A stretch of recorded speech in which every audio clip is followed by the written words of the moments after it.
Hello बच्चे, स्वागत है आपका मेरे YouTube चैनल में। बच्चे, आज हम बेटा स्टार्ट करेंगे अपनी क्वाड्रेटिक सीरीज को। ये है बेटा क्वाड्रेटिक सीरीज का लेक्चर नंबर 1। बेटा किसी कारणवश बेटा आपको मेरी जो है वीडियो अवेलेबल नहीं होगी, तो आज के बेटा जो लेक्चर 1 की जो भी वीडियोस है उसके अंदर सिर्फ और सिर्फ आपको स्क्रीन दिखाई देगी। कोई टेक्निकल रीजन है जिसकी वजह से मेरी वीडियो आपके पास नहीं पहुंच पा रही, तो सिर्फ और सिर्फ बेटा आपको आज स्क्रीन को देखकर ही काम चलाना पड़ेगा। तो बेटा बिना किसी देर करे स्टार्ट करते हैं अपना ट्रिग्नोमेट्री क्वाड्रेटिक सीरीज का लेक्चर नंबर 1, जिसके अंदर बेटा हम जानेंगे सबसे पहले एक्सट्रेनियस ऑफ रूट और लॉस ऑफ रूट।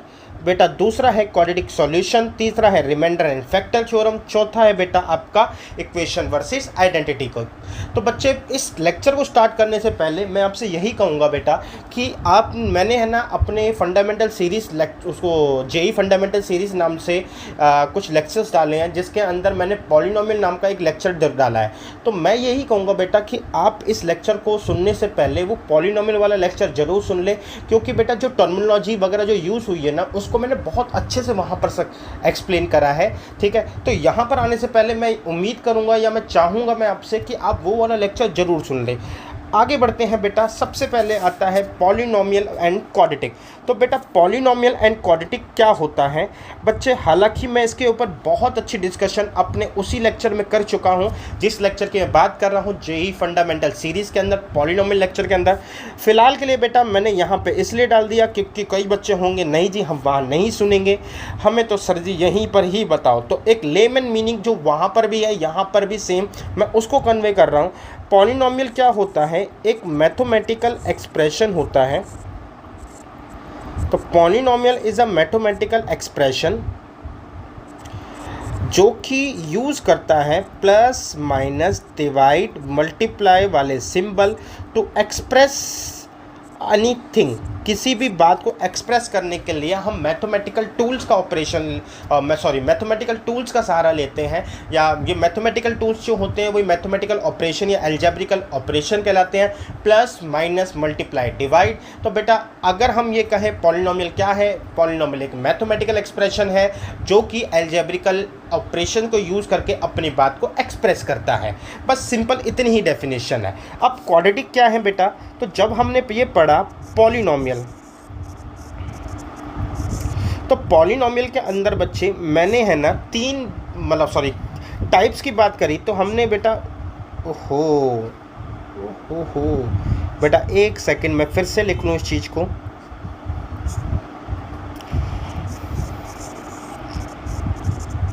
तो जब हमने बेटा पॉलिनोमियल पढ़ा तो पॉलिनोमियल के अंदर मैंने टाइप्स के बारे में बात करी थी। तो जो टाइप्स थी वो दो तरीके से कैटेगराइज थी, on the basis of number of terms. आपके पास जितनी नंबर ऑफ टर्म्स है उन बेसिस पे। दूसरा है बेटा ऑन द बेसिस ऑफ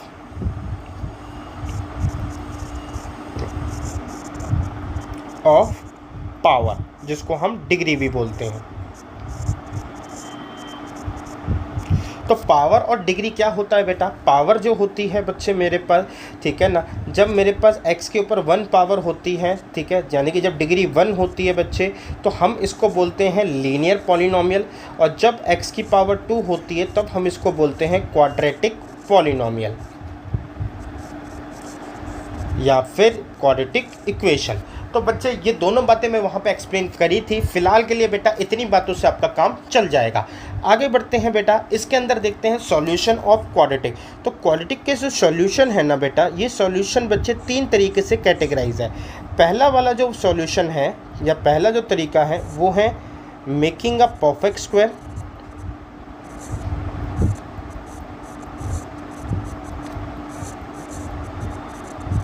दूसरा तरीका है बेटा इसके अंदर by splitting the middle term, the middle term. तीसरा मेथड है बेटा आपका इसके अंदर बाय यूजिंग डी फॉर्मूला।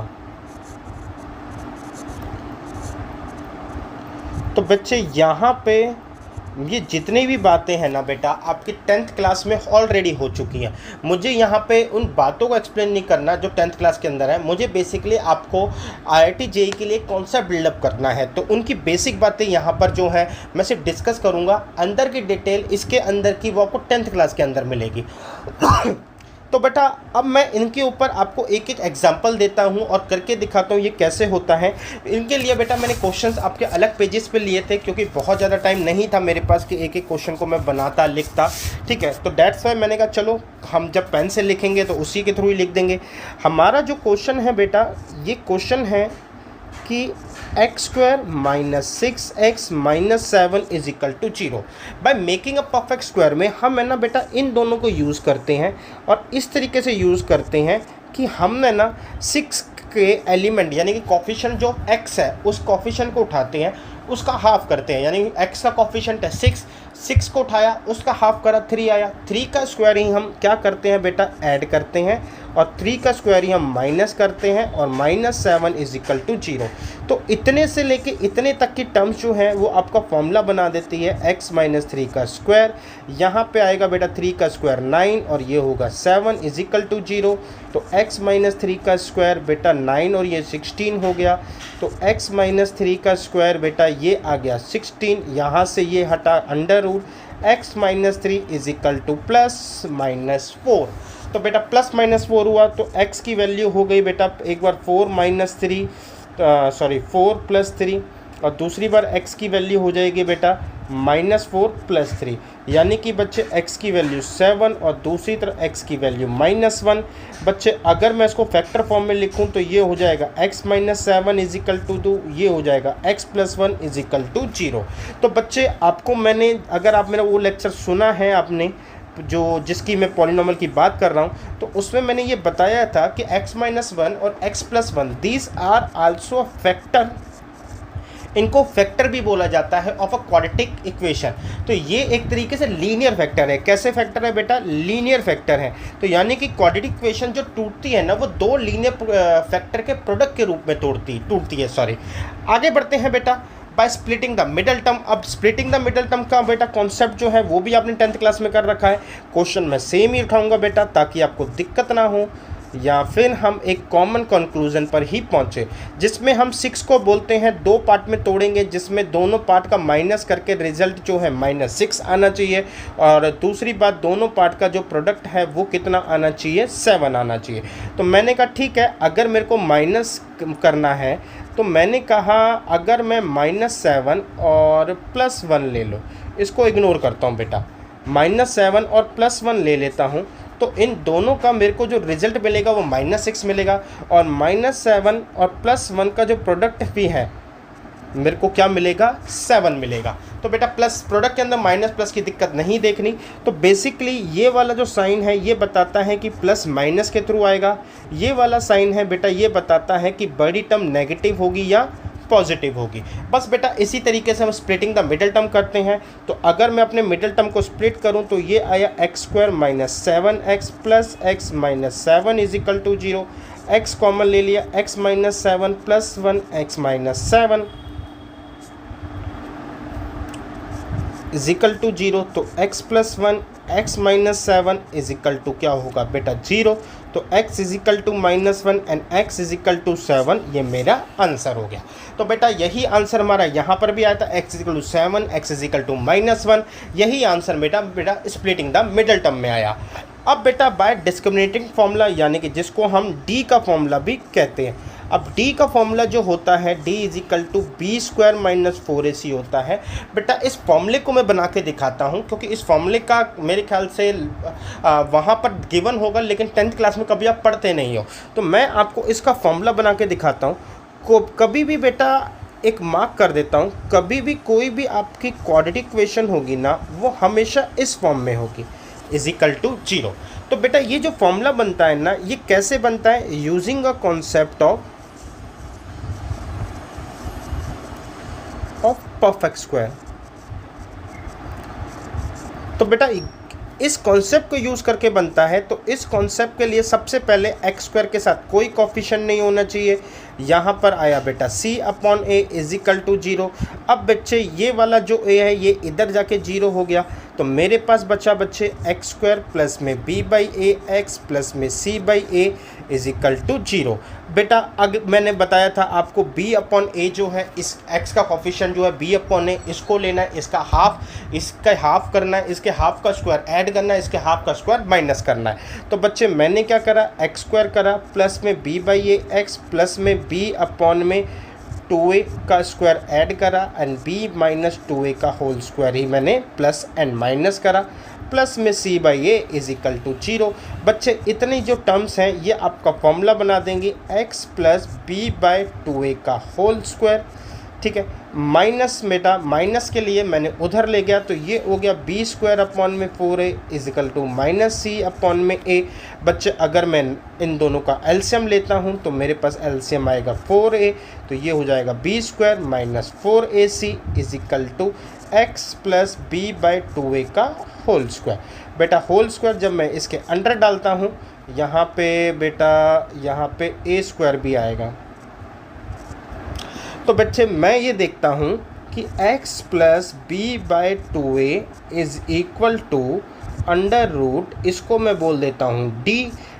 यहाँ पर आया बेटा ये बाहर आया 2a, ठीक है, और ये प्लस एंड माइनस दोनों फॉर्म में, तो x is equal to minus b by 2a plus minus root d upon 2a is equal to बेटा 2a minus b plus minus में रूट d बेटा इज इक्वल टू हमारे x के जो भी कोफिशिएंट आएंगे, जिसको हम अल्फ़ा या बीटा भी लिख देते हैं, तो इसको हम लिखते हैं बच्चे आपका अल्फ़ा या बीटा। तो जिसके अंदर बेटा d क्या होता है आपका, आप देख पा रहे हो कि मैंने बी स्क्वायर माइनस 4ac को d का नाम दे दिया है। तो बस बच्चे यही मेरा फॉर्मूला मेकिंग था, ठीक है ना। हम बस इसको दिखाना इसलिए था क्योंकि उस टाइम पर आप इस पे ध्यान नहीं देते। आगे बढ़ते हैं बेटा, जो भी डी का फॉर्मूला है उसी को यूज़ करके हम सेम क्वेश्चन को क्रैक करते हैं। क्वेश्चन मेरे पास था बच्चे आपका x square minus 6x minus 7 is equal to 0। अब बच्चे d is equal to b square minus 4ac, तो बेटा b क्या है माइनस 6 का स्क्वायर माइनस 4, a क्या है बेटा 1, c क्या है माइनस 7, तो बच्चे ये आया 36 प्लस 28, ये आ गया 64। अब बच्चे अल्फ़ा एंड बीटा जो मेरे दो रूट हैं वो है minus b plus minus root d upon में 2a। तो माइनस बी बेटा कितना हो गया बेटा माइनस, और ऑलरेडी माइनस का था, प्लस माइनस रूट 64 अपॉन में 2a कितना है 1। तो बच्चे मेरे पास आंसर आया 6 प्लस माइनस 8 अपॉन में 2। तो बेटा 6 और 8 हो गया 14 अपॉन में 2, दूसरा हुआ माइनस 2 अपॉन में 2, तो एक आंसर आया 7, एक आंसर आया -1। तो अल्फ़ा बीटा मेरे आंसर आ गए। तो उम्मीद करता हूँ बेटा कि आपको ये तीनों मेथड समझ में आए होंगे। मैंने एक एक क्वेश्चन आपको करके भी दिखा दिया। आगे बढ़ते हैं बेटा, एक कॉन्सेप्ट है एक्सट्रानियस ऑफ रूट। इसका मतलब है बेटा, एक्सट्रानियस ऑफ रूट का मतलब रूट का बढ़ना, इसको बढ़ना भी बोल सकते हैं, एक्स्ट्रा भी बोल सकते हैं। कि बेटा कभी कभार क्या होता है, हम एक हम किसी भी मैथमेटिकल एक्सप्रेशन को सॉल्व करने के लिए कभी कोई स्क्वायर या क्यूब कर देते हैं। ऐसी सिचुएशन में क्या होता है, हमें ना एक आंसर फालतू मिल जाता है, एक या दो आंसर फालतू मिल जाते हैं, तो उसे हम बोलते हैं रूट्स का एक्स्ट्रा आ जाना। अब ये क्यों आया है, इसी को एक बात समझाने के लिए या उसी कॉन्सेप्ट को समझाने के लिए मैं सबसे पहले एक क्वेश्चन को लेता हूँ, root x is equal to x minus 2। बेटा इसको सॉल्व करने के लिए मैंने इसकी स्क्वायरिंग करी। बच्चे मैंने इसकी स्क्वायरिंग करी तो x is equal to x minus 2 का whole square, x is equal to x square minus में 4x प्लस 4, यहाँ पे x उधर ले गया तो बेटा 0 आ गया, minus 4x minus 4 minus x is equal to 0, x square minus 5x minus 4, sorry बेटा प्लस 4 है मेरे पास, ठीक है। तो बच्चे अब मेरे पास इक्वेशन नहीं, x square minus 5x plus 4 is equal to 0। इसको मैं एक्सप्लेन करता हूँ बेटा। तो मेरे पास आया x square minus 4x minus x plus 4 is equal to 0। बेटा यहाँ से x कॉमन ले लिया x माइनस 4, माइनस कॉमन ले लिया x माइनस 4, तो रिजल्ट बन गया बेटा मेरे पास x minus 4 x minus 1 is equal to 0। अब बच्चे यहाँ पर मेरे पास आंसर आया x is equal to 4 and x is equal to 1, ये मेरे आंसर है। अब बेटा इस आंसर को ना अपनी मेन इक्वेशन में डाल के देखते हैं। तो जब मैं मेन इक्वेशन में डालता हूँ तो मैं ये देखता हूँ कि जो 1 है ना, ये इस आंसर को सेटिस्फाई नहीं करता। ये जो 1 है ये आंसर को सेटिस्फाई नहीं करता। तो बच्चे आंसर को सेटिस्फाई करता है x इज इक्वल टू 4 ही। तो अब हुआ क्या बेटा, जो मैं कॉन्सेप्ट आपसे डिस्कस कर रहा था ना, कि अगर हम अपने सॉल्यूशन को लिए कभी भी स्क्वायर या क्यूबिकल ऑपरेशन परफॉर्म करते हैं तो हमें रूट एक्स्ट्रा मिल जाता है, यानी कि एक सॉल्यूशन एक्स्ट्रा मिल जाता है। तो this is a answer of the जो भी मेरा स्टेटमेंट है ये उसी का आंसर है कि किस तरीके से मैंने स्क्वायर परफॉर्म करा, स्क्वायर करने की वजह से मेरे को एक आंसर में फालतू मिला जो कि मेरे एक्चुअल आंसर को सेटिस्फाई नहीं कर पा रहा। अब ऐसा हुआ क्यों? तो लॉजिक ये है बेटा कि root x is equal to x minus 2 है। अब रूट एक्स क्योंकि इसके बराबर है, अब तो रूट जो है बेसिकली x माइनस 2 एक रूट के नंबर के बराबर है, तो रूट कभी भी नेगेटिव नहीं हो सकता, रूट की वैल्यू हमेशा ग्रेटर देन इक्वल टू 0 रहेगी। तो that's why x minus 2 always greater than equal to 0। तो x की वैल्यू क्या होगी बेटा, 2 से बड़ी होगी। तो यानी कि बेटा इसकी जो डोमेन है ना बच्चे आपकी 2 से लेके इन्फिनिटी तक ही रहेगी, जहाँ पे 2 मेरे आंसर का पार्ट है एंड इन्फिनिटी मेरे आंसर का पार्ट नहीं है। लेकिन हुआ क्या, जैसे ही मैंने स्क्वायर करा बेटा ये फिगर रूट से हट के कहाँ पे चली गई, सिंपल x पे आ गई। पहले रूट था, अब ये x आ गया। x आ गया तो जो डोमेन थी इसकी पहले क्या थी, 2 से लेके इन्फिनिटी, ये अब किस में बदल गई, ये अब एक रियल नंबर में बदल गई कि अब इसको मैं कोई भी रियल नंबर दे सकता हूँ।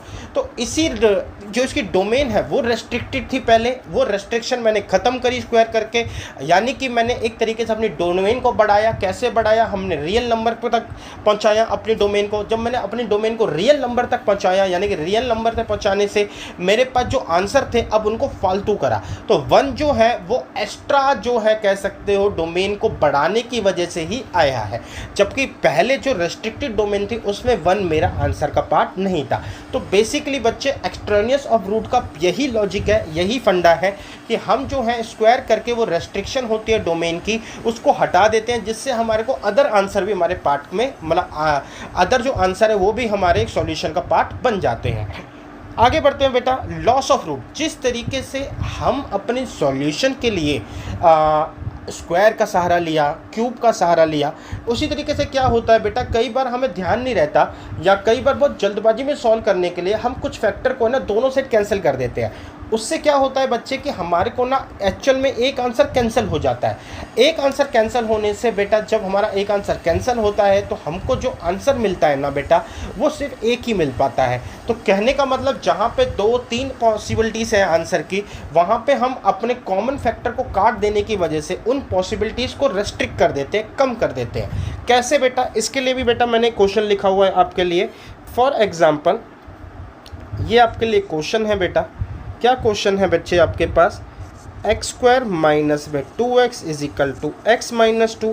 अब बच्चे मैं इसको सॉल्व करता हूँ तो यहाँ से x कॉमन लिया, x माइनस 2 x माइनस 2। अब बेटा अगर मैं x minus 2 as a common factor दोनों तरफ से काट दूँ तो मेरे पास एक ही आंसर आया, x इज इक्वल टू 1। लेकिन अगर मैं इस इक्वेशन को ऐसे सॉल्व करता, x square minus 2x x minus 2, तो अगर मैं इस इक्वेशन को ऐसे सॉल्व करता minus x plus 2 is equal to 0, x square minus 3x plus 2 is equal to 0, तो बच्चे हमारे पास सॉल्यूशन क्या बनता, minus 2x minus 2 plus 0, x common लिया x माइनस 2, माइनस 1 कॉमन लिया x माइनस 2, तो x minus 1 x minus 2 is equal to 0। तो x की वैल्यू आई 1, x की वैल्यू आई 2। तो बेटा अगर मैं इसको ऐसे सॉल्व करता तो हमारे पास 2 आंसर आ रहे हैं, जबकि ऊपर क्या हुआ, मैंने एक आंसर को काट दिया। तो जब भी हम अपने सॉल्यूशन को कर रहे होते हैं, खासतौर पर आईआईटी लेवल पे, जेई लेवल पे, जहाँ पे हमारे पास क्वेश्चंस होते हैं, तो हमें इस बात का ध्यान रखना होता है कि कहीं भी हमारे पास ये जो आंसर है एक फैक्टर वो कैंसिल ना हो, हम अपने आंसर को पूरा निकालें। तो एज अ मैच्योर्ड जो आप मैथमेटिक्स करते हैं उसमें आप अपने आंसर को ख़त्म नहीं होने देना चाहते, या ये कहो कि आप अपने आंसर को एंड तक बचा के रखते हो। ये this is the best example of a loss of root, and this is the best example या best logic behind the extraneous of a roots. आगे बढ़ते हैं बेटा। हाँ, हमारे पास कुछ क्वेश्चन है जिसमें लिखा हुआ equation reducible into a quadratic. बेटा क्वाड्रेटिक जो है हमारी 3 तरीके से सॉल्व होती है। पहला है मेकिंग अ परफेक्ट स्क्वायर, दूसरा है डी के फॉर्मूले से, तीसरा है स्प्लिटिंग द मिडल टर्म। ज़्यादातर हम स्प्लिटिंग द मिडल टर्म या डी का कॉन्सेप्ट यूज़ करते हैं। आगे चल के हम डी के कॉन्सेप्ट को और ज़्यादा जानेंगे, तो हम इन 2 कॉन्सेप्ट पे रहते हैं। फिलहाल के लिए बेटा हम कॉन्सेप्ट जो है हमें पता है, हम ये मान के चलते हैं हम जो इक्वेशन देखेंगे वो क्वाड्रेटिक नहीं होगी, लेकिन उसको रिड्यूस किया जा सकता है। फॉर एग्जाम्पल जैसे मैंने इसको लिखा एक्स स्क्वायर का square minus 5x square plus में 6 इज इक्वल टू 0। तो बेटा यहाँ पर मैंने एक्स स्क्वायर को t मान लिया, तो बेटा t square minus 5t plus 6 is equal to 0, t square minus 3t minus 2t plus 6 is equal to 0, t common ले लिया, t minus 3 minus 2 t minus 3 is equal to 0, तो t minus 2 t minus 3 is equal to 0। तो t की value आ गई बेटा 2, t की value मेरे पास आ गई बेटा 2, एंड t की वैल्यू मेरे पास क्या आ गई 3। अब बेटा एक्स स्क्वायर को मैंने 2 माना था और एक्स स्क्वायर को ही मैंने 3 माना था, तो x की 2 वैल्यू आ गई प्लस माइनस 2, और यहाँ पे भी x की 2 वैल्यू आ गई प्लस माइनस √3। तो बच्चे ये 2 वैल्यूज़ यानी कि हमारे पास एक तरीके से x की 4 वैल्यूज़ आ गई, और इसको हमने रिड्यूस करके क्वाड्रेटिक में, और उसके बाद हमने इसको सॉल्व करा है। एक और बेटा क्वेश्चन है, इसको भी हमें यही कहता है कि इसको रिड्यूस करो। तो बेटा यहाँ पे हम देखेंगे कि कुछ चीज़ें यहाँ पे कॉमन है इन दोनों में। अब इन दोनों में कॉमन है तो मैं ये कहूँगा बेटा कि 5x square minus 6x minus 7 plus 15, एक इक्वेशन ये रही मेरी। दूसरी इक्वेशन है 5x square minus 6x minus 7 is equal to 1। बच्चे अगर मैं इतने पोर्शन को t नाम दूं तो ये हो जाएगा t plus 15 under the root, ये हो जाएगा √t इज इक्वल टू बेटा राइट हैंड साइड में आपका हो जाएगा 1, और यहाँ पे भी हो जाएगा बेटा राइट हैंड साइड में आपका 1। बेटा अब इसको सॉल्व कैसे करते हैं, तो सॉल्व करने के लिए स्क्वायरिंग करेंगे, स्क्वायरिंग ऑन बोथ साइड। तो जब बेटा मैं दोनों तरफ स्क्वायर कर लूँगा तो ये आएगा t प्लस 15 प्लस में t माइनस में 2√t plus 15 √t is equal to 1। तो बच्चे ये हो गया 2t plus 15 is equal to बेटा, वहाँ पर बेटा गए हम तो हमने ये देखा कि 1 प्लस में 2√t प्लस 15 एंड √t।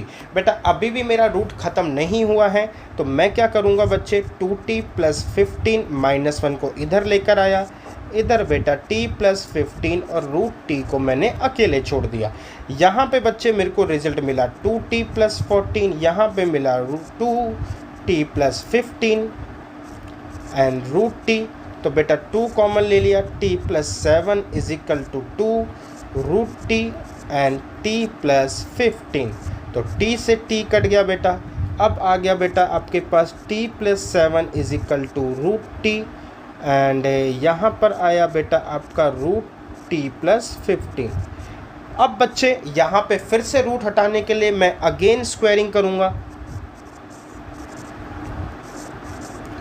तो बेटा फिर से मैं अगर स्क्वायर करता हूँ तो t प्लस 7 का whole square is equal to t, और यहाँ पर आया t प्लस 15। तो यहाँ पे हो गया बेटा t स्क्वायर प्लस 49 प्लस में बेटा 14t is equal to t square plus में 15t। t से t कट गया बेटा। काट सकते हैं बेटा, क्यों काट सकते हैं बच्चे, अगर मैं कहूँ दोनों तरफ से काटने से हमारे रूट कटेंगे बेटा, बिल्कुल रूट कटेंगे दोनों तरफ काटने से, लेकिन बेटा मैंने स्क्वायर करके रूट बढ़ाए भी हैं तो इस वजह से हम इसको काट सकते हैं। अब यहाँ पे बच्चे बचा मेरा 14t प्लस में 49 इज इक्वल टू 15t, तो 49 is equal to 15t minus 14t, तो t की वैल्यू आ गई बेटा 49। तो बच्चे अभी हमारे पास t की वैल्यू आई है। अब t की वैल्यू जो है हमने क्या रखी थी, 5x² minus 6x minus 7 is equal to 49। अब बच्चे मैं इसको सॉल्व करूँगा। इसको सॉल्व करने के लिए 5x² माइनस 6x माइनस में बेटा 49 और 7 हो जाएंगे बच्चे मेरे पास 56, तो ये इज इक्वल टू 0 आया। अब बच्चे इसको आप जिस मर्जी तरीके से सॉल्व कर लेना, by making a perfect square या डी के कॉन्सेप्ट से आपसे ये क्वेश्चन इजीली हो जाएगा। तो बेसिकली मेरा जो मैंने जो करवाना था इस क्वेश्चन में, मुझे ये दिखाना था कि इस तरीके के क्वेश्चन कैसे सॉल्व होते हैं, और हम जब ये सॉल्यूशन करते हैं तो बेटा रूट्स अगर 2 बार आ जाए तो उसको कैसे टैकल करा जाता है, ये भी आपको साथ में समझाना था। बढ़ते हैं बेटा अगले क्वेश्चन में। आप बेटा वीडियो पॉज करके 1 मिनट लीजिए, आप ये देखिए कैसे होगा।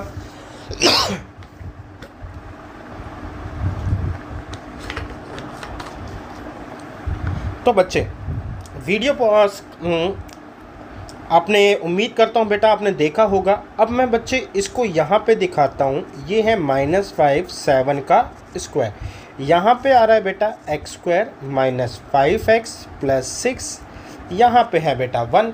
तो अब मैं क्या करूँ बच्चे, अब मेरे पास एक ऑप्शन है बेटा x² minus 5x plus 6 plus 1 का स्क्वायर माइनस में बेटा x² minus 5x plus 6 is equal to 1। तो बच्चे इतने पार्ट को मैं t मान लूँ, तो ये हो जाएगा t प्लस 1 का square minus t is equal to 1। और जब मैं इस t को खोलूँगा तो t² plus 2t plus 1 minus t is equal to 1, 1 से 1 कट जाएगा। t² plus 3t is equal to 0, t common आएगा, t plus 3 is equal to 0, तो t की वैल्यू आ गई 0 और t की वैल्यू ही आ गई -3। तो बेटा अपनी इक्वेशन को हम दोनों बार लिखेंगे, x² minus 5x plus 6 is equal to 0 and x² minus 5x plus 6 is equal to -3। तो इन दोनों को बेटा ये मैंने एक तरीके से क्वाड्रेटिक फॉर्म में डाल दिया है। आप अगर इसके मिडिल टर्म स्प्लिट करोगे तो बेटा मिडिल टर्म स्प्लिट करके आपका आंसर आ जाएगा। मैं जहाँ तक जानता हूँ इसका आंसर है x-2 एंड x-3। बेटा सिमिलरली आप इसका भी आंसर निकाल लेना, आपसे इसका आंसर भी निकल जाएगा। नहीं निकलेगा तो बेटा अगर हमारे पास इसका आंसर नहीं निकला तो हमारे पास यही 2 और 3 के आंसर होंगे। तो उम्मीद करता हूँ बेटा कि आपको ये बात समझ में आई होगी। जस्ट लाइक प्रीवियस क्वेश्चन, ये क्वेश्चन ज़्यादा सिंपल था।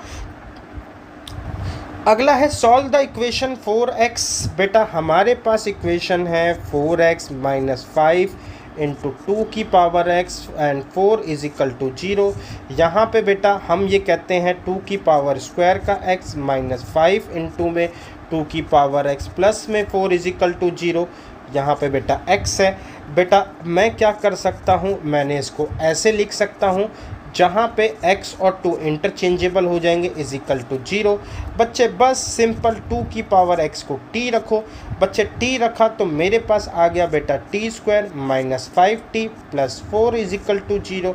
इसको करने का तरीका है ये रहा बेटा, प्लस 4 इज इक्वल टू 0। तो t कॉमन लिया, t minus 4 minus 1, t minus 4 is equal to 0। तो t minus 1, t minus 4 is equal to 0। तो t की वैल्यू 1 एंड t की वैल्यू 4 आ गई। तो बेटा t की वैल्यू 1 और t की वैल्यू 4 आ गई। तो बच्चे 2 की पावर x आपका कितना है बेटा, एक बार है आपका 1 एंड 2 की पावर x एक बार हो जाएगा 4। तो 2 की पावर x एंड 2 की पावर 0, तो x की वैल्यू क्या आ गई बेटा आपकी 0। एंड दूसरी बार बेटा आपके पास क्या आया, आपके पास आया 2 की power x is equal to 2 की पावर 2। तो x की वैल्यू यहाँ पर भी कितनी आ गई बेटा 2 आ गई। तो बच्चे हमारे पास 2 और 0 दोनों ही इस इक्वेशन का सॉल्यूशन है। आगे बढ़ते हैं बेटा 3x² minus x plus 4x² minus x is equal to 25। थोड़ी सी अलग है बेटा ये इक्वेशन और थोड़ी सी पेचीदा भी है। हो सकता है आपने इस टाइप की क्वेश्चन नहीं देखी हो। बच्चे अब अगर आपको इसको जितने भी पीछे वाले हमने क्वेश्चन करे हैं उन्हीं लॉजिक से आप इसको तोड़ते हो तो इसका आंसर नहीं निकलेगा। कोई भी क्वेश्चन इससे मैच नहीं करता। ये अपने आप एक यूनिक क्वेश्चन है जहाँ पे मैं 25 को बेटा ये लिख सकता हूँ 9 और 16। तो 9 लिख का मतलब होता है 3 की पावर स्क्वायर और 4 की पावर 2। अब बच्चे अगर आप दोनों तरफ नज़र डालो, x की 3 4 x square minus x is equal to 3 का स्क्वायर प्लस में 4 का स्क्वायर। तो बच्चे हमारे पास आंसर आएगा x square minus x is equal to 2। ये कंपैरिजन से, चाहे बेटा 3 से कंपेयर कर लो तो भी आंसर सेम है, 4 से कंपेयर कर लो तो भी आंसर सेम है। तो अब मेरे पास एक क्वाड्रेटिक इक्वेशन आ गई जिस जो है x square minus x minus 2 is equal to 0। अगर मैं इसको मिडिल टर्म से तोड़ना चाहूँ तो कुछ ऐसे टूटेगा। उम्मीद करता हूँ बेटा आपको ये बात समझ में आ गई होगी। तो मैं इस वाले क्वेश्चन को ज़्यादा आगे नहीं कर रहा, आप आराम से इसकी मिडिल टर्म स्प्लिट करके आंसर निकाल सकते हो जस्ट लाइक दिस। बेटा यहाँ पर भी ये क्वेश्चन बहुत अच्छा है। इस क्वेश्चन में यहाँ पे ये x कह रहा है कि रूट सिक्स के अंदर रूट सिक्स के अंदर रूट सिक्स, ऐसा इन्फिनिट चलता रहेगा। अगर ये ऐसा इन्फिनिट चलता रहेगा तो मैं क्या करता हूँ, एक रूट कम कर लेता हूँ और बाकी बचे हुए को मैं x नाम दे देता हूँ। क्योंकि बेटा ये रूट सिक्स के अंदर रूट सिक्स इतना बड़ा है कि एक आधा अगर मैं इसमें से कम कर भी लूँ तो इसके अंदर इसकी वैल्यू पे कोई इम्पैक्ट नहीं पड़ने वाला। तो मैंने कहा रूट सिक्स जो अगर मैं इस वाले बात करूँ तो इसको मैंने यहाँ पर x नाम दे दिया। बस बच्चे स्क्वायरिंग करेंगे हम। स्क्वायरिंग करा बेटा, तो स्क्वायरिंग करा तो बच्चे मेरे पास आ गया x square is equal to 6 plus x. तो x square minus x minus 6 is equal to 0। X square minus 3x plus 2x minus 6 is equal to 0। X common ले लिया, x माइनस 3 प्लस 2 कॉमन लिया, x minus 3। तो x plus 2 बेटा x minus 3 is equal to क्या हुआ 0। Now this is my answer. बच्चे answer तो नहीं बोलूँगा बेटा, आंसर तो चलो मैं बेटा इसको पूरा ही कर देता हूँ। x इज इक्वल टू -2 और x इज इक्वल टू 3। बच्चे अब मेरे को एक बात बताओ, क्या -2 इसका आंसर हो सकता है? तो बच्चे अगर मैं -2 करता हूँ तो इसके अंदर तो -2 रखा जाएगा, ठीक है, लेकिन ये -2 हो गया तो इसका मतलब है बेटा कि रूट जो है एक नेगेटिव नंबर के बराबर हो गया, विच इज़ इम्पॉसिबल, ये कभी नहीं हो सकता। तो डैट्स वाई बच्चे ये मेरे आंसर का पार्ट नहीं है। And this is also example of extraneous of root, जहाँ पे हमारा एक रूट बढ़ जाता है। दूसरा है बच्चे मेरे पास x is equal to 3। x is equal to 3 बेटा दोनों तरफ हमारे को सेटिस्फाई कर रहा है, तो इस क्वेश्चन का जो सॉल्यूशन होगा वो क्या होगा, x इज इक्वल टू 3। आगे बढ़ते हैं बेटा, find the value of and the similar question. बच्चे मैं भी इस बार इसको ऐसे ही करूँगा। मैंने क्या करा बेटा, इसको मैंने x नाम दे दिया, 2 प्लस 1 अपॉन में 2 प्लस 1 अपॉन में 2 प्लस 1 अपॉन में 2 प्लस 1 अपॉन में dot dot dot dot infinity.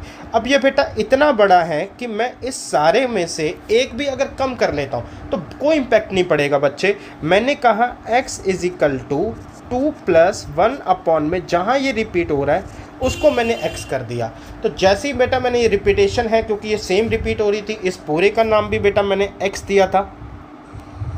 इस पूरे का नाम बच्चे मैंने x ही दिया था। तो मैंने बताया था कि इतना ज़्यादा है कि एक आधा अगर कम कर लो तो कोई इम्पैक्ट नहीं पड़ेगा। तो बस बच्चे मैंने वही करा है। अगर आप इसको सॉल्व करोगे तो बेटा आपके पास आ जाएगा x square is equal to 2x plus 1। यहाँ पे बेटा हम करेंगे x square minus 2x minus 1 is equal to 0। तो बच्चे आगे इसके अंदर मिडल टर्म तोड़नी है या डी से करना है, फाइनली आपके ऊपर छोड़ता हूँ। यहाँ से आप खुद अपने आंसर को परफॉर्म करना। आगे बढ़ते हैं बेटा, रिमाइंडर थ्योरम क्या कहती है। बच्चे अगर आपने मेरा पॉलिनोमियल वाला लेक्चर सुना है तो रिमाइंडर थ्योरम हमको कहती है कि आपके पास जो भी फैक्टर है, ठीक है ना, जिस भी फैक्टर से जिस भी लीनियर फैक्टर डिवाइड करके आप रिमाइंडर देखना चाहते हो तो आपके पास एक तरीका है, आप उस वैल्यू को डायरेक्ट उठाओ, जो भी आपका फैक्टर है उस इक्वेशन के अंदर पुट कर दो, आपका अल्टीमेटली आंसर रिमाइंडर ही आएगा। इसका मतलब ये है बेटा कि अगर इसको x माइनस 1 से डिवाइड करने पर मेरे से पूछता है क्या रिमाइंडर आएगा, तो मैंने कहा मेरे को पूरा डिवाइड करने की जगह मैंने देखा x minus 1 is equal to 0 रखने पर x की वैल्यू 1 आ रही है, तो मैंने बेटा अपने फंक्शन के अंदर x square plus 4x square minus 7x plus 6 अपने फंक्शन के अंदर बेटा मैंने है ना 1 रख दिया। अपना 1 रखा तो मैंने ये देखा बेटा 1 का स्क्वायर प्लस 4 1 का स्क्वायर प्लस 7 1 प्लस 6। तो बच्चे मेरे पास आया 1 4 6 माइनस 7। तो 6 और 4 10 और एक 11 में से 7 माइनस करा तो बेटा रिजल्ट आया 4। तो रिमाइंडर थ्योरम बेटा यही कहती है कि आपको रिमाइंडर निकालने के लिए पूरा डिवाइड करने की जरूरत नहीं है। आप सिंपली x की जो भी वैल्यू है उसको आप पुट करिए, अपना जो भी लॉन्ग डिवीजन से बचे रहो, आप उस वैल्यू को पुट करके जो भी आंसर आएगा वही हमारा रिमाइंडर कहलाएगा। अब रिमाइंडर थ्योरम का ये बहुत अच्छा क्वेश्चन है। रिमाइंडर थ्योरम के अंदर ये कहता है कि अगर इस एक्सप्रेशन को इससे डिवाइड किया जाता है तो मेरा रिमाइंडर ये आएगा। तो यानी कि बच्चे इससे डिवाइड करने का मतलब है मैं इसके फैक्टराइज कर लेता हूँ, x square plus 2x minus x minus 2। तो बच्चे x कॉमन लिया, हमारे पास आया x प्लस 2 माइनस 1 कॉमन लिया, x plus 2 is equal to 0 is equal to 0। तो x minus 1 x plus 2 is equal to 0। तो x की वैल्यू 1 और x की वैल्यू आई माइनस 2। तो ये कहता है कि अगर मैं अपने फंक्शन के अंदर, ये मेरा f(x) है जिसकी वैल्यू है ax की पावर 4 प्लस bx की cube minus x square plus 2x plus 3, अगर मैं अपने x की वैल्यू इसके अंदर डालता हूँ तो बेटा कौन कौन सी 1 और 2 माइनस 2, जो रिमाइंडर आएगा वो ये आएगा। तो ठीक है बेटा, हम डाल के देखते हैं अपने फंक्शन के अंदर। बेटा सबसे पहले मैंने x की वैल्यू 1 डाली, तो 1 डालने पर क्या हुआ बेटा, ये हुआ a plus b minus 1 plus 2 plus 3 is equal to interlock is equal to 4, यहाँ पे 1 प्लस 3, यानी कि बेटा a प्लस b 3 और 2 5 में से एक किया बेटा हमारे पास बचा 4 इजिकल टू 7। तो a plus b is equal to आ गया 3।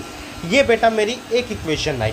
अब मैं इसी तरीके से f की वैल्यू -2 डालूंगा, यानी कि f के अंदर अब मैं बेटा -2 डालूंगा तो देखता हूँ क्या होता है। -2 की पावर 4 16a आ गया बेटा, प्लस -8b आ गया बेटा हमारे पास, -2 का स्क्वायर 4 यानी कि -4 प्लस 3 इजिकल टू -2 डालेंगे -8 प्लस 3 -8 प्लस 3 बेटा -5 आ गया। तो बच्चे अगर मैं देखूं तो मेरे पास आंसर बचा 16a minus 8b is equal to -5। 4 और 4 8 में से प्लस 3 क्या -5, तो इधर आके ये हो गया, कट गया बेटा। तो मेरे पास बचा बच्चे 16a minus 8b is equal to 0। यहाँ से बच्चे मैंने 8 कॉमन लिया, तो 2a minus b is equal to 0 हो गया। तो 2a minus b is equal to 0, और अगला है बेटा a plus b is equal to 3। तो आपस में ये कट जाएंगे, 3a इजिकल टू 3, a की वैल्यू बेटा मेरे पास 1 आ गई। जब a की वैल्यू मेरे पास 1 आई, मैं किसी के अंदर भी डाल दूँ तो माइनस b इजिकल टू 0, तो b की वैल्यू आ गई 2। तो बच्चे कुछ रिमाइंडर थ्योरम के कॉन्सेप्ट का यूज़ करके मैंने अपना a एंड b जो है उसको फाइंड करा। तो ये मेरा बेटा a निकल गया, ये मेरा b निकल गया। आई होप बच्चे आपको इस समझ में आया होगा। अगला है बेटा factor theorem. Factor theorem is also a special form of a remainder theorem, जहाँ पे रिमाइंडर थ्योरम ये कहती है कि कुछ ना कुछ बचेगा। फैक्टर थ्योरम कहती है कि आंसर हमेशा 0 होगा, तो हमें रिमाइंडर जो होना वो हमेशा 0 होगा। तो रिमाइंडर के लिए अलग से किसी इक्वेशन की ज़रूरत ही नहीं है। तो जैसे यहाँ पे कहता है कि अगर मैं इस फैक्टर को इससे डिवाइड करूँगा तो हमारे को इस बार बेटा अलग से रिमाइंडर की ज़रूरत नहीं है। अगर ये फैक्टर मैं एक्सपेंड करूँ, x square plus 3x minus 2x minus 6, x को कॉमन लिया x प्लस 3 माइनस 2 कॉमन लिया x प्लस 3, तो ये हो गया बेटा x plus 2 minus 2 x plus 3 is equal to 0। तो x की वैल्यू होगी 2 और ये हो गई बेटा -3। तो x की वैल्यू 2 और x की वैल्यू क्या होगी बेटा -3। अब ये कहता है कि आप इस फंक्शन के अंदर आप एक बार 2 डालें और इसी फंक्शन के एक बार -3 डालें, तो आपका जो रिमाइंडर है ना इस केस में 0 के बराबर होगा। तो बेटा बस आई थिंक अगर आप यहाँ से समझ सके तो आप कर सकते हो खुद ही। बेटा मुझे आगे और इम्पॉर्टेंट क्वेश्चन करवाने हैं और मैं लेक्चर को लंबा नहीं करना चाहता, तो यहाँ पे बेटा मैं आपको एक करके देख देता हूँ। 2 डालने पर आएगा 16 इंटू 2 प्लस में 8 माइनस में 4a प्लस में 2b plus a plus b minus 1 is equal to 0। तो इसी तरीके से बेटा ये इक्वेशन भी आएगी, उन दोनों को सॉल्व करोगे आपका आंसर आ जाएगा। अगला क्वेश्चन है बेटा, कह रहा है कि फैक्टर थ्योरम को यूज़ करो और के निकालो, ठीक है ना, जहाँ पे a प्लस 2b है ना, इस वाले का फैक्टर है। अब ध्यान से देखने वाली बात है बेटा, इसके बारे ना इस बार x नहीं दिया है, ठीक है, जिस तरीके से हमें x दिया होता है इस पर a दे दिया, तो a की पावर 4 32, b की पावर 4 प्लस में a क्यूब b और k प्लस 3। तो इसको करने का तरीका क्या है बेटा, या तो आप a को रिप्लेस कर डालो fx से, x की पावर 4 32, b की पावर 4 प्लस में x cube b k plus 3। या तो आप बेटा इस फॉर्म में कर लो, इससे आपका जो फैक्टर निकल के आएगा वो हो जाएगा x प्लस 2b। अब ये इसका फैक्टर है। या फिर बेटा आप इसको इसी फॉर्म में रखो और ये इसका फैक्टर बनेगा। तो यहाँ से जैसे x is equal to minus 2a हम यहाँ पे डाल सकते हैं, यहाँ से डलेगा a is equal to minus, sorry बेटा यहाँ पे 2b लिखना था बच्चे, यहाँ पे 2b लिखना था, तो माइनस 2b। तो a इज इक्वल टू बेटा मेरे पास क्या हो गया माइनस 2b। तो अब बेटा हम इसको सॉल्व करेंगे, आप इसके अंदर सिंपल है इस वैल्यू को डालना और विच इज़ इक्वल टू 0। तो बच्चे आपस में सारे के सारे आप देखना कि जो भी वैल्यूज़ हैं a माइनस 2b के फॉर्म में आएंगी और आपका जो भी आंसर होगा वो इसी फॉर्म में आएगा। हो सकता है b बेटा कट भी जाए, लेकिन फ़िलहाल यहाँ से सॉल्यूशन आप करना। This is now homework for you कि आप यहाँ से इसको कंप्लीट करना। आगे बढ़ते हैं बेटा, the concept of equation and identity which is a most important concept बेटा। आप ये कह सकते हैं कि इस कॉन्सेप्ट का इतना इन्फ्लुएंस है आईआईटी के अंदर कि इसके अंदर बहुत अच्छे अच्छे क्वेश्चन वो बना देता है। फ़िलहाल के लिए सबसे पहले मैं आपको कॉन्सेप्ट समझाता हूँ कि कॉन्सेप्ट क्या है। सबसे पहले मैं बात करता हूँ इक्वेशन की। इक्वेशन क्या होती है बेटा, जब हमने अभी अभी डिस्कस करा कि मैथमेटिकल हम ऑपरेशन लगा के या अलजेब्रिकल ऑपरेशन लगा के मैथमेटिकल एक्सप्रेशन लेकर आते हैं, तो जो भी आपका मैथमेटिकल एक्सप्रेशन होता है अगर उसके इक्वल टू में कुछ रख दें तो हमारी क्या बन जाती है, वो एक इक्वेशन बन जाती है। जैसे बेटा 5x² plus 4x plus 2 is equal to 0, 2x plus 3 is equal to 0। तो ये क्या है बेटा, ये मेरे एक्सप्रेशन है जहाँ पे मैंने 0 के बराबर रख दिया, तो इससे मेरा क्या हो गया, वो एक इक्वेशन कन्वर्ट हो गई। जैसे बेटा मैं ये कह रहा हूँ मेरी एज मेरे बड़े बेटे की डबल और छोटे बेटे की 3 गुनी के बराबर है, ठीक है, तो बराबर है, और मेरी एज सपोज कर लो 45 है। तो नाउ x एंड y हम आइडेंटिफाई कर सकते हैं। तो दीज आर द इक्वेशन जहाँ पे मैंने अपने एक्सप्रेशन में किसी न किसी के बराबर रख दिया। अब आइडेंटिटी क्या होता है, आइडेंटिटी बेटा जैसे आपने ये पढ़ा हुआ है कि a प्लस बी का whole square, a square plus b square plus 2ab, या a square minus b square, a minus b बेटा एंड a प्लस बी। या फिर मैं ये बोलूँ बेटा, अगर मैं आइडेंटिटी के ऊपर sine square theta plus cos square theta is equal to 1, तो बेसिकली बच्चे ये मेरी तीनों क्या है, आइडेंटिटीज़ हैं। इसी तरीके से और भी आइडेंटिटीज़ होती है। तो आइडेंटिटीज़ जो होती हैं ना बेटा, this is true for all value.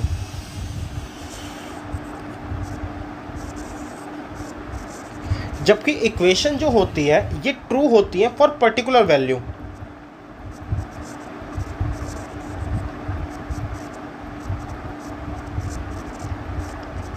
तो बेटा आइडेंटिटीज़ जो होती हैं वो सारी वैल्यू के लिए ट्रू होती हैं, लेकिन इक्वेशन जो होती हैं वो सिर्फ पर्टिकुलर वैल्यू के लिए ट्रू होती हैं। फॉर एग्जांपल जैसे मैं यहाँ पे बताऊँ x की वैल्यू -3/2, तो ये वाली जो इक्वेशन है ये -3/2 के लिए ही वैलिड होती है। तो इक्वेशन का कॉन्सेप्ट समझ में आ गया, आइडेंटिटी का कॉन्सेप्ट समझ में आ गया।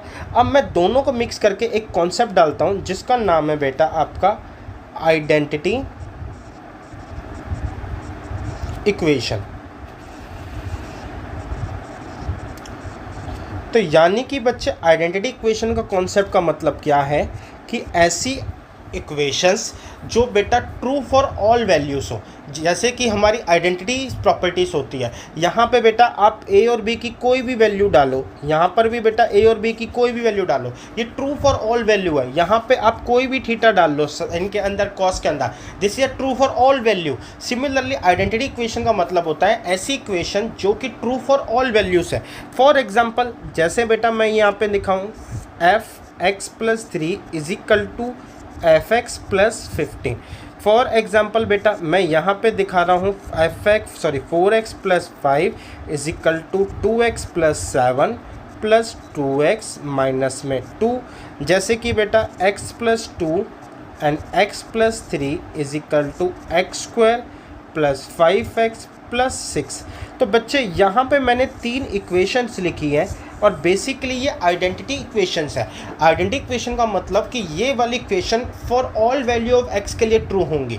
तो मेरे ख्याल से आपको ये कॉन्सेप्ट समझ में आया बेटा कि आइडेंटिटी क्या होता है, इक्वेशन क्या होता है और आइडेंटिटी इक्वेशन क्या होता है। आइडेंटिटी का मतलब ऐसी प्रॉपर्टीज़ या ऐसी सिचुएशन जो कि ट्रू फॉर ऑल वैल्यूज़ है। इक्वेशन जो होती है दोनों साइड मैथमेटिकल एक्सप्रेशन होते हैं जहाँ पे दोनों साइड बैलेंस होती है। थर्ड इज़ आइडेंटिटी इक्वेशन क्या होगी, यानी कि ऐसी इक्वेशन जो ट्रू फॉर ऑल वैल्यूज होंगी, जिसके कुछ एग्जांपल्स मैंने यहाँ पे लिखे हैं। अब बात करते हैं बेटा कि अगर मैं ये कहूँ कि किसी भी अलजेब्रिकल एक्सप्रेशन को अगर आइडेंटिटी बनाना है, यानी कि कोई भी क्वाड्रेटिक एक्सप्रेशन है मेरे पास, सपोज करो इसको मेरे को आइडेंटिटी बनाना है, यानी कि ट्रू फॉर ऑल वैल्यूज़ करना है, तो ये कैसे पॉसिबल है। तो इसी को समझाने के लिए मैंने यहाँ पे कोई रिटन स्टेटमेंट ली है। बेटा टाइम ज़्यादा ना लगे हमारे लेक्चर के अंदर, तो डेट्स इसको मैंने नोट ही कर दिया है, डायरेक्टली उसी फॉर्म में लिख दिया है।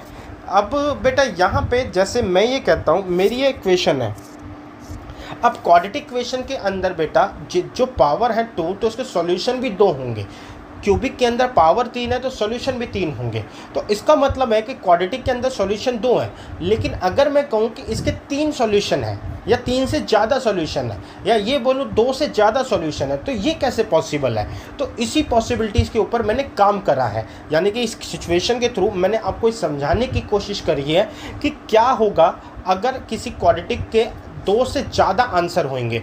तो मैंने कहा ठीक है, इसलिए हमने क्या करा बेटा, हमने इसके 3 आंसर को एज्यूम कर लिया, अल्फ़ा बीटा गामा, ये इसके 3 आंसर है। मैंने कहा अल्फ़ा बीटा गामा इसके 3 आंसर हैं। ओहो बेटा अल्फ़ा बीटा गामा इसके 3 आंसर है, तो 3 आंसर हैं, तो मैंने अल्फ़ा पुट करा, इसके अंदर बीटा पुट करा, इसके अंदर गामा पुट करा, और ये मैंने अपने इक्वेशन का नाम दे दिया बेटा 2, 3, 4, और ये वाली मेरे पास जो है इक्वेशन 1 कहलाती है। ठीक है, तो 2, 3, 4 जो है मैंने इक्वेशन रेस्पेक्टिवली कैसे निकाली बच्चे, मैंने इसके अंदर x is equal to alpha, x is equal to beta and x is equal to gamma रखा। अब मैंने 2, 3, 4 निकाली। मैंने कहा अगर मैं 3 में से 2 माइनस कर दूं तो मेरे को कुछ सिचुएशन मिलेगी, वो ये रही, और सिमिलरली 4 में से 3 माइनस करूं तो मुझे एक सिचुएशन मिलेगी ये रही, जिसका मैंने नाम दिया 5 और 6।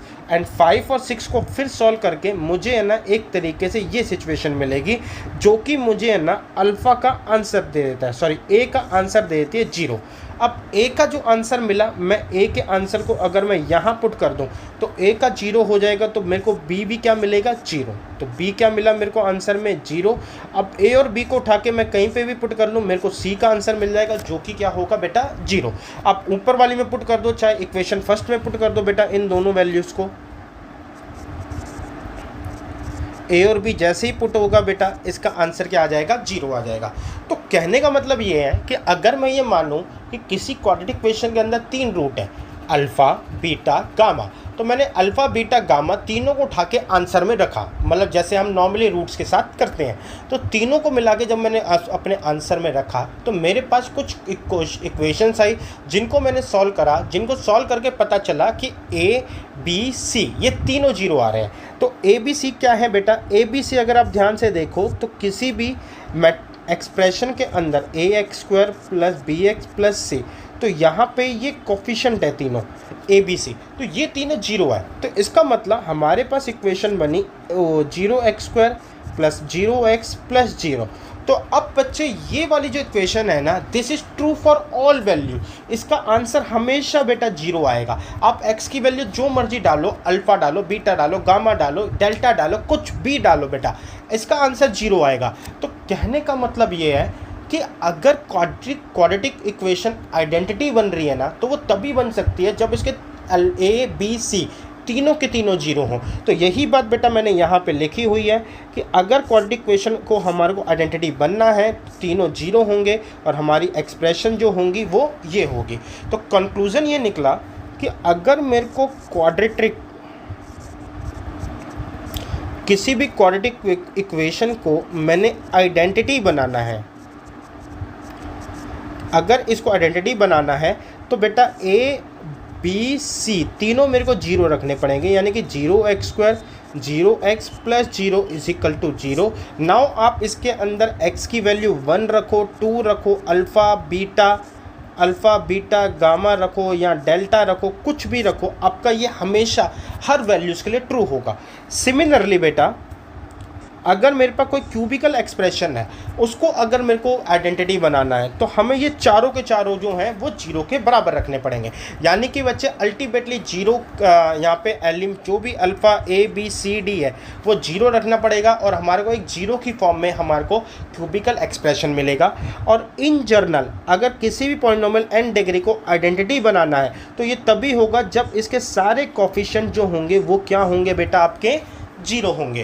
तो आई होप आपको ये बात समझ में आई कि कोई भी इक्वेशन क्वाड्रेटिक, क्यूबिक या किसी भी डिग्री की अगर वो आइडेंटिटी बननी है, उसको आइडेंटिटी बनाना है। आइडेंटिटी बनाने का मतलब है कि अगर उसके अंदर हम x की कोई भी वैल्यू डालें तो वो सारी वैल्यू के लिए ट्रू हो। तो ये तभी हो सकता है जब उसके जो कोफिशिएंट है a, b और c यानी कि कांस्टेंट भी साथ में तीनों जो है वो मेरे को 0 हो, तभी जाके मेरे को एक इक्वेशन ऐसी मिलेगी जहाँ पे मैं x, y, z कुछ भी डाल सकता हूँ।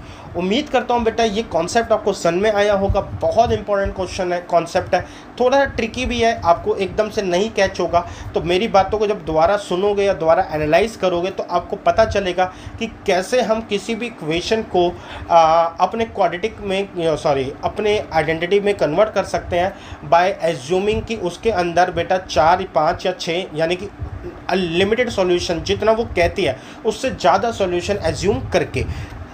आगे बढ़ते हैं बेटा, उसी बेस पे कुछ क्वेश्चंस हैं बेटा। क्वेश्चंस बहुत ज़्यादा मुश्किल नहीं है। कहता है कि ये आइडेंटिटी इन x है तो आप a की वैल्यू बताओ। अगर ये आइडेंटिटी है तो मैंने बताया था जितने भी कोफिशिएंट एंड कांस्टेंट होंगे ये सारे के सारे बेटा क्या होंगे, आपके 0 होंगे।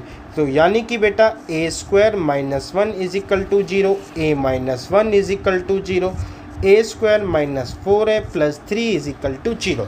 तो कोई भी कोई भी इक्वेशन अगर आइडेंटिटी है तो वो तभी होगी जब उसके कोफिशिएंट और कांस्टेंट 0 हो। तो a की वैल्यू बेटा यहाँ आ गई +-1, यहाँ पे a की वैल्यू 1 आ गई। इसको मेरे को सॉल्व करना पड़ेगा तो मैं सॉल्व कर लेता हूँ बेटा, = 0, a - 3 + 1, यहाँ पे बेटा -1 आएगा, -a। तो यहाँ पर आया -1, तो यहाँ आया a - 3 = 0, a - 1 एंड a - 3 = 0। तो a की वैल्यू 1 और 3। अब देखना बेटा आंसर अभी भी नहीं आया। ये वाला कॉन्सेप्ट जो है, ये वाला फैक्टर 0 होता है 2 वैल्यू पर, ये वाला फैक्टर है जो 0 होता है 1 वैल्यू पर, और ये वाला फैक्टर जो है 0 होता है 2 वैल्यू पर। अगर मैं तीनों की बात करूँ तो तीनों जो है वो 0 होते हैं सिर्फ एक पर्टिकुलर वैल्यू पर जिसका नाम है a = 1। तो बेटा 1 जो है इसी का आंसर है, जिसको रखने पर ये तीनों 0 हो जाएंगे और तीनों 0 होने के बाद जो मेरे को इक्वेशन मिलेगी वो क्या मिलेगी, एक आइडेंटिटी इक्वेशन मिलेगी।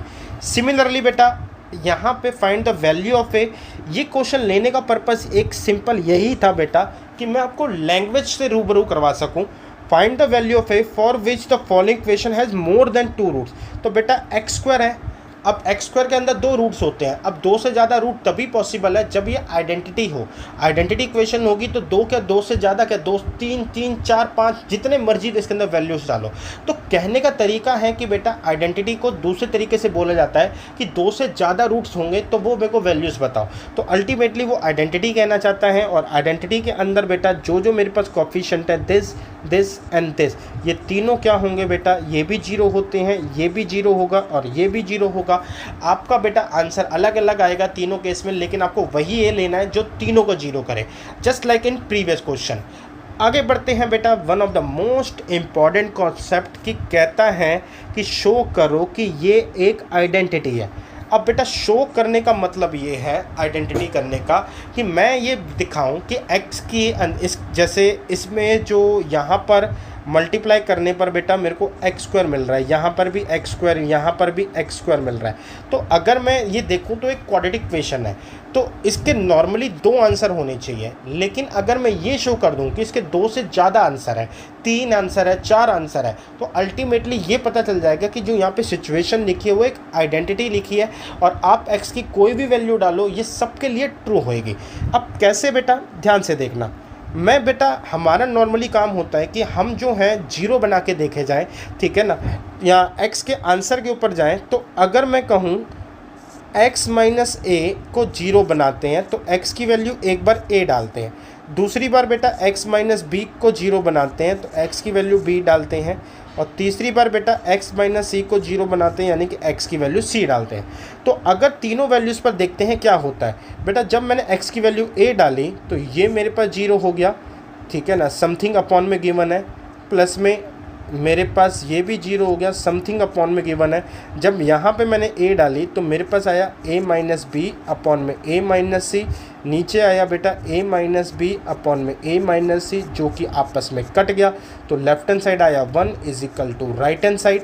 तो यानी कि बेटा x की वैल्यू a जो है इसका सॉल्यूशन है, क्योंकि a डालने पर मेरा लेफ्ट हैंड साइड और राइट हैंड साइड आंसर आ रहा है। सिमिलरली मैंने जब अगले फैक्टर को जीरो बनाया तो मैंने b वाले फैक्टर को जीरो बनाया, तो ये जीरो हो गया बेटा, ये जीरो हो गया, लेकिन बच्चे ये वाला जो है ये हुआ b minus c and b minus a, नीचे भी बेटा b minus c and b minus a, तो ये सारे आपस में कट गए, यहाँ पे बचा 1 which is equal to right hand side, यानी कि बेटा a भी इसका आंसर का पार्ट है, b भी आंसर का पार्ट है।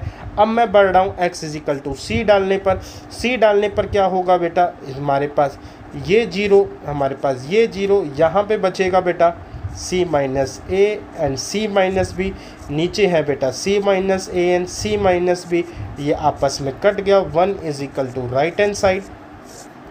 तो बच्चे अब मेरे पास जो 1 है वो मेरे राइट हैंड साइड है का मतलब राइट हैंड साइड के बराबर है। इसका मतलब बच्चे मेरे पास x is equal to a, x is equal to b, x is equal to c, तीन सॉल्यूशन है इस इक्वेशन के।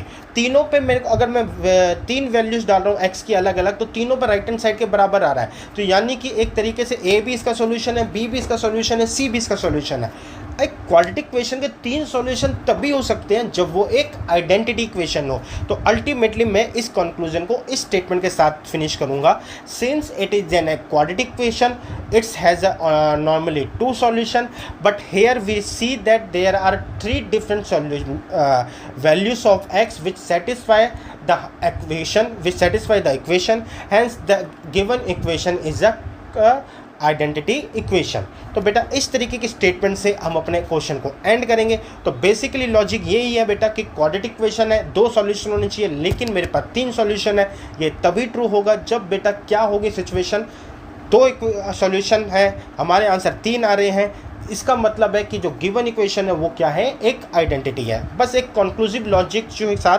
हम इस स्टेटमेंट को देंगे और अपने आंसर को ख़त्म करेंगे। तो बस बच्चे आज के लेक्चर में इतना ही।